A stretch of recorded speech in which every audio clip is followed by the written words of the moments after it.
Hey guys, welcome back to Cruising with Matthew, and in my fourth episode of my P&O Oceana vlog series, I'm going to talk to you about our final sea day before we reach Madeira, so I really hope that you enjoyed this.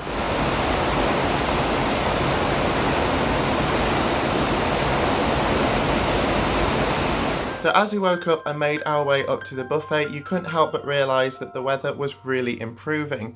It looked really nice outside and was actually quite warm. We were sailing down the coast of Africa at this point, and I have to admit, one of the best things about the buffet on board Oceana is the fact that you get these beautiful views over the front of the ship. Now, I did mention that when the sea isn't as kind, this can be a bit more of a hindrance than a help, but today the weather was fantastic, and in general I was really impressed with the buffet selection on board Oceana. You have a huge range of food options and you can pretty much have anything you want. This includes your conventional cooked breakfast, ranging from the likes of fried bread to eggs, baked beans, sausages, all that.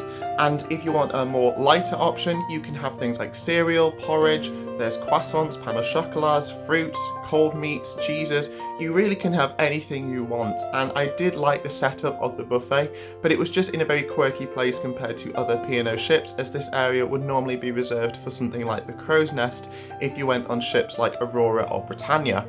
However, it was lovely to be able to look out and see the sea as you're having your breakfast, so that is something that I never got bored of when we were eating in the plaza. So after breakfast, we continued our regular routine of seeing Jeff Hughes giving his third talk of the cruise, talking all about women in prisons, and this again was a really insightful talk. So after that, we also went to our choir, the Oceana vocalists, and we were really starting to accumulate songs for our performance at the end of the cruise. One such example was known as the lightning tree. This was probably the most difficult one, but my favourite one that we had to do, because there were a lot of words to sing and it was really fast paced, but we all had a laugh doing it, and Rachel did a fantastic job of helping us get through it, so thank you very much to that. So by the time the rehearsal had finished, we decided to go out on deck after eating some lunch in the plaza. I was absolutely blown away by how good the weather was.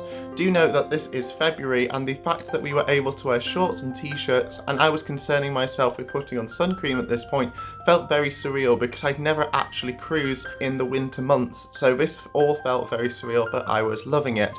As per usual, we decided to have a walk around the ship, and I spent a lot of time at the very front of the ship. Although it was still quite windy, it was for once a warm wind, so it was really nice and relaxing, and I just love this space on board Oceana, and I know I've said it several times, but being able to look over the very front of the ship, essentially above where the bridge is, and just watch the bow cut through the waves is such a relaxing thing for me. Now, after squeezing past a load of piled up sunbeds, I was also able to really appreciate looking down the side of the ship as well, because this is, in my opinion, a really unique vantage point on board any P&O ship for that matter, so I really appreciated this. The only equivalent I could think of was the likes of on Ventura and Azura, and I really enjoyed this unique perspective as you could look all the way down the ship and see the wake of the ship in the distance, so this was really fun. Eventually, Zoe managed to tear me away from this spot, and we looked at the back of the ship, looking down the lovely tiered stern, as well as appreciating the fantastic wake, before we settled down around the pool to read and sunbathe. Now, this was something that I wasn't expecting, because normally the pool area is quite busy, but Oceana has a lot of space around the pool, so we were able to sit and enjoy the sun whilst listening to some fantastic music from Pulse, so it was a lovely way to spend the afternoon, that's for sure.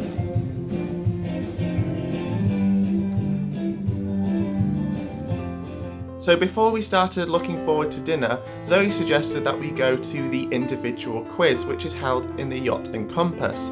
This is something that we did really frequently throughout our cruise, because it was nice to have a drink and also see who was better at general knowledge. Spoiler alert, it turned out that both of us were absolutely rubbish at it, and I'm pretty sure neither of us got above 10 out of 20. However, it was really fun, and we definitely always laughed at each other when we gave some stupid answers. So as Zoe got ready for dinner, I decided to go up on deck because I figured with the way that the weather has been, we might get a really nice sunset, and I wasn't disappointed at all. The sky, in my opinion, looked really dramatic, and I loved taking some of these pictures as I walked around the ship.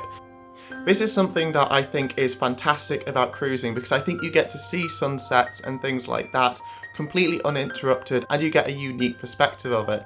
And I feel like any sunset that I see at sea always seems to blow my mind. However, I did spend a bit longer taking pictures of sunsets than I intended to, so I had to quickly get changed before we made our way to our usual spot at Tiffany's, where we had a few drinks and also played the very sophisticated card game known as Uno. As we made our way to dinner, we were treated with yet another fantastic meal. And like previous nights, we never stopped talking to Max and John throughout the entire evening, and as a result it meant that we almost missed our evening entertainment because we always seem to end up being the last people to leave the restaurant because we get so engrossed in conversation. So this evening it was the headliners performing in Starlights, doing their set known as Top of the Billboards. Now this performance was essentially based on British composers who had managed to become really popular in America. So this was the likes of Coldplay, Ed Sheeran, Adele and things like that. And we really enjoyed this set. But what I really liked, how they somehow managed to blend each song into another. So essentially for 40 minutes you were shown a huge range of songs that were all brilliantly performed, and in the middle of all of it they somehow managed to do costume changes and it was absolutely incredible. However, after that fantastic performance we didn't want to go to bed, so we had a drink at the Yacht and Compass and then we decided to go up on deck as it was still quite warm. Now because I realised that my new phone has a night mode on it, I decided to take loads of pictures of the ship at night, and I was quite impressed with how they turned out. And I don't know about you, but I just love seeing a cruise ship all lit up at night because most people aren't around on the deck, so it feels like you almost have the entire ship to yourself. And seeing all these bright lights lit up in the complete blackness around you is really magical in my opinion. So I really enjoyed walking around the decks at night. However, after all that, we were both really tired, so we made our way back to the cabin, looking forward to our first sight of land in over 3 days as we docked in Madeira. So that is my 4th episode of my P&O Oceana vlog series, and I really hope that you're enjoying it so far. In my next episode, I'm going to talk all about my time in Madeira and how much we enjoyed it, because this has to be one of my favourite ports of the cruise. If you're enjoying this series and this episode, please take a look at some of the other things on my channel and like and subscribe because it's always appreciated. If you want to know more about cruising with Matthew, then take a look at some of my other social media links, including Twitter, Facebook, Instagram and a Facebook group. The links are below and I post in there daily, so I'd love to see you there. So I hope all of you have a fantastic week, and I can't wait to see you in the next episode. So until then, this is Cruising with Matthew and thank you so much for watching.